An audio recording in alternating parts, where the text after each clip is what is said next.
Hey, how's it going everybody? My name is StevieWunderKid, and in this video we're going to be recreating Paul Walker's Mitsubishi Evolution VII that appeared in the Too Fast, 2 Furious movie. And to build this car in GTA 5, we're going to be using the Karin Sultan RS. Now the Karin Sultan RS is actually a Benny's vehicle, so I'm going to show you all the parts you're going to need to apply in Benny's to make the most accurate replica of Paul Walker's car. For anybody who's not familiar with the Sultan RS, essentially to get this car you're going to want to take a normal 4-door Sultan into Benny's and do the upgrade, and from there you'll have the Sultan RS just in case anybody was confused about that. Now before I get started, I know that the color that I used in this video isn't the most accurate, and the reason is there's really no other good match in GTA 5, so if I'm able to find a good match for the color using a crew color, then I will leave that in the pinned comment down below, so stay tuned for that. If I'm able to find something, I'll make sure that I let you guys know. But without further ado, let's get started with the build. So obviously, as you guys know, we skip over the performance stuff, so let's get right into the bumpers.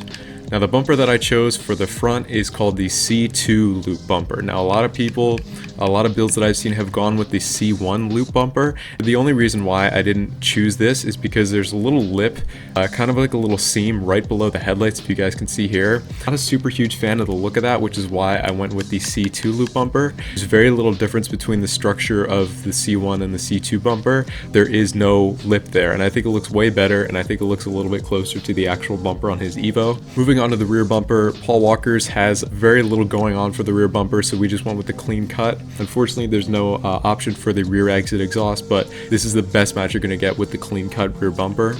As for the chassis, we're going to go right in. The headlight trim, we kept this off. There's no headlight trim on his car. For the fog lights, obviously Paul's car didn't have any fog lights either, so we keep those off. Roof scoops, again, Paul Walker's car didn't have any roof scoops, so we don't put any on. For the doors, we also kept the doors stock. And then for the roll cage, we actually kept the chassis stock as well. Paul Walker's car, despite the fact that he used it for a bunch of ridiculous stunts, actually didn't have a roll cage in this film, so we leave the chassis stock. Moving on to the engine, this is something I want to briefly touch on because I don't normally address this, but this is something that you do kind of see in the movie. Now, for me, I personally went with the primary color valve covers. Now, obviously, as you guys could see, the engine model that's in the Sultan RS is way different than the 4G63 that was in Paul Walker's Evo, so unfortunately, you can't get an engine model closer to that. However, I think that the stock engine model on this car looks pretty bland, so I went with the primary color valve covers. You're rarely ever going to see this, and as I said, the stock engine is too bland, so we just went with the primary color valve covers. But if you don't even want to touch the engine bay, you don't even have to, because it is pretty expensive to do these upgrades. So for the engine block, obviously primary color valve covers, and then for the cam cover, I went with the primary color cam belt cover. Again, this is kind of up to you. However, you can get pretty spot on with the strut brace. If you look at a picture of the engine bay in Paul's car, it actually has a triangulated strut brace, and this is the closest that we can get to that in GTA. So I just went with the triangulated strut brace. Moving on to the exhaust, as I said before, Paul's car actually has a rear exit exhaust. Unfortunately, you don't actually have that option in GTA. So for the Sultan RS, we're unfortunately going to have to keep the exhaust stock. Moving on to the fenders as well, we keep the fender stock. A majority of the body on Paul Walker's car is left stock, so again, the fenders, we just keep them stock. Alright, so as for the grille, we actually just kept the grille stock because any other grille upgrades that you guys do in Benny's will actually get rid of the mesh that you have. And obviously, as you guys can see on Paul Walker's car, he still has that mesh grille, so we just keep the grille stock. Alright, next up we have the hood, and for the hood we went with the twin vented hood. This is by far the best match you guys are going to get to Paul's Evo, as you can see in the picture on the screen. Moving on to the interior, this is where things get a little bit more technical. For the trim, we actually do no sun strip. Next up, for the ornaments, obviously the ornaments are not needed for this build. Moving on to the dash as well, this is something that I see a lot where people just throw on whatever dash they want. If you actually look in the interior of Paul's Evo, the interior is for the most part stock besides some gauges here and there, so we keep the dash stock. For the dials, we went with the pod tacho and dash gauges. Now, the pod tacho upgrade is actually applied to the right hand side of the original gauges in the Sultan RS. However, on Paul's car, it was to the left hand side, just right in line with the pillar. However, that's not an option in GTA, so we just go with this. You still have the tack, and we also have the dash gauges on the right. As you guys can see in the pictures I'm showing on the screen, there are dash gauges. Obviously not as many as there are in the Sultan RS and GTA here, but we still do go with the pod tacho and the dash cages. Okay, so next up we have the seats. Now for the seats, I actually went with these sport seats. Again, we're trying to keep the interior near stock as possible. In Paul Walker's Evo, you can actually see that it's got a two-tone interior, and to keep with that two-tone look, I actually ended up going with the sport seats, specifically because you have the option to color the padding on those seats. So I'll go over that in a minute, but for the seats, we just went with the standard sport seats. Moving on to the steering wheels, we went with the Apex Clubman. Now there's actually a couple different wheels that would work, but I think the Apex Clubman is by far the best because of just the styling of the wheel, the grips on the wheel, as well as the two buttons in the center. It kind of lines up with the nitrous buttons that are in Paul's car, so we just went with the Apex Clubman wheel. And next up for the light color, we just kept this stock. In a majority of the Evos, they actually had these, I believe it was either orange or red gauge faces. As you guys can see, if we get to the red, you can see it kind of matches up with ones that are in Evos, but because we have those aftermarket gauges as well that we added beforehand, we're just gonna keep the gauges frost white because it'll actually change the color of all the gauge faces, so we just keep them frost white. Moving on to the lights, for the headlights, we kept the headlights themselves stock. And then for the neon kits, we actually did a neon layout of the front, back, and sides, because obviously Paul's car does have neons. Now for the neon color, you could actually use just the normal blue, or you could also use the electric blue. In my opinion, the electric blue is slightly too bright, but I feel like the blue that you guys see on Paul Walker's car in the film is right in between the blue and the electric blue, so you can go with either or. I chose the blue, so it's a little bit darker. I think it just looks better and matches up with the color slightly better, but again, either the electric blue or the normal blue would work. Next up, we have the livery. Obviously, the most important aspect of this build is the blue power stripe livery. This is by far the best match you're going to get. It adds like that blue stripe with the white kind of trim around it. Obviously, that's the best match we're going to get. And we also get some of those stickers at the bottom of the skirts as well.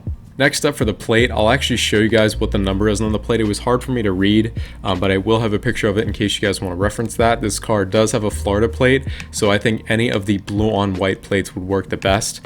Next up for the respray, as I said, this is as close as we're able to get it in GTA. However, I will play around with metallic as well as crew colors afterwards to see if I can't get a better match. But the color that I actually chose for this build is the metallic dew yellow. Now you guys could either go with the classic dew yellow or just a metallic dew yellow.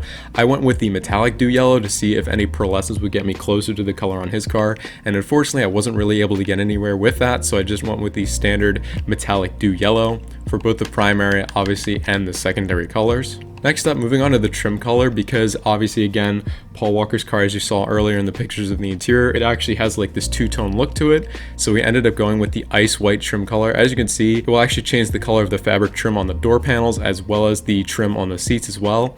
We just went with the white. I think that matches up pretty well with the two-tone interior, again, in Paul's car. So we just went with ice white. You could also do frost white. It's slightly more gray, and because the centers of the seats are actually like this weird kind of tannish cream color, I don't think the cream matches up as well, so that's why I just went with the ice white trim color. All right, next up we have the roof. For the roof, again, we just keep the roof stock. There's no roof additions or anything like that on Paul's Evo. And then for the skirts as well, we ended up just keeping the skirt stock. There's no mud flaps or any sort of extensions either on Paul's Evo, so we just keep those stock. Moving on to the spoiler, we went with the carbon wing. This is by far, I think, the best match you're going to get, and I don't think it's too big. Now, the carbon wing type 2 is also a pretty good match, but in my opinion, it's too tall and it's way too wide for the car. It extends like just out over the fenders, which I don't think looks very good. And Paul's car, if you see it, it is pretty high up, but it also isn't very wide, so that's why I just went with the carbon wing. That's by far the best match in my opinion. Moving on to the suspension, Paul's Evo doesn't have the best fitment in the world. It actually is pretty high off the ground, so that's why we just chose to leave the suspension stock. Alright guys, next up we have the wheels. Now this is something that I'm actually coming back to record. So the wheel type that we're actually going to go for this is going to be the sports category. We're going to go down to chrome rims, and the chrome rims that we chose are the diamond cut rims. These are kind of the go-to wheel that people use for this build, and I really can't see a ton of other accurate matches. There are a couple that I'll go through in a minute, but I believe that the diamond cut is just, you know, there's so many choices for this that I think the diamond cut is one of the better ones that you can make. Some other good choices that I think you guys can make for the wheels that I think again are equally as accurate is the low speed MKV or Mark V, as you can see here. They're also pretty close. They have kind of this split spoke design as well. However, just the way that the spokes look, they're kind of triangulated, doesn't really match up all that well. The diamond cut has the same look to it. They have like the 5 spokes, and they also have like the splits in the spokes as well. So the diamond cut, the low low speed Mark Vs, as well as the split 6s is another good option as well.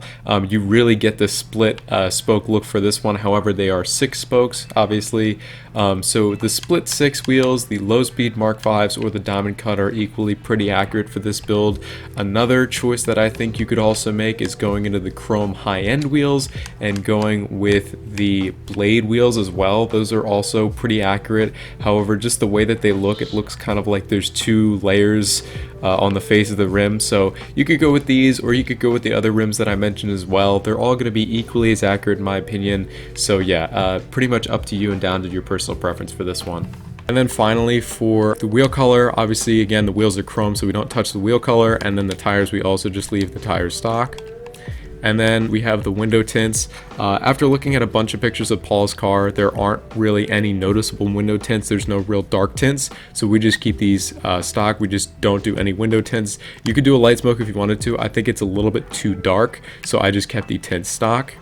And that's about it for the build, guys. I hope it was accurate and I hope it was able to help some of you guys out. If it did end up being helpful to you, don't forget to subscribe to the channel, leave a like on the video, or leave a comment with your opinion down below. I do take a lot of feedback and I love hearing from you guys. So if you guys have any feedback on this video or you want to see some other replica builds, feel free to let me know and I will try to do this as soon as I can. I want to quickly end the video with a plug for my Discord server, which is linked in the description of all of my videos. Now, if you guys go and check out the Discord server that I have linked in the description, you guys can see a bunch of really useful information about the channel, ranging from the car meets that I host and live stream to the channel, as well as other things behind the scenes stuff, my videos, other content creators videos who happen to be in the server as well, and just generally post whatever you want to post. You can feel free to talk to me personally. I am fairly active on there. And one of the more important things that I wanted to kind of make this plug for is a new series that I'm going to be featuring on the channel called Rate My Ride. Now, Rate My Ride is going to be a series that essentially is going to keep content flowing on the channel because I am working on some bigger projects in the background, and I don't want those projects to kind of get in the way of the frequency of my videos and the frequency of my uploads. So to kind of keep content flowing again, I want to do the Rate My Ride series. So if you guys want to participate in that, go into the Discord server. There's 2 channels, one for both the rules and then one for the submissions, so you guys can submit obviously your vehicles to be in the Rate My Ride series. But yeah, guys, that's going to be an upcoming series that I do want to do, and you guys can feel free to participate in it if you like. I hope you guys enjoyed the video. Once again, leave a like, leave a comment with your feedback, and subscribe to the channel if you want to, and I will see you guys in the next one.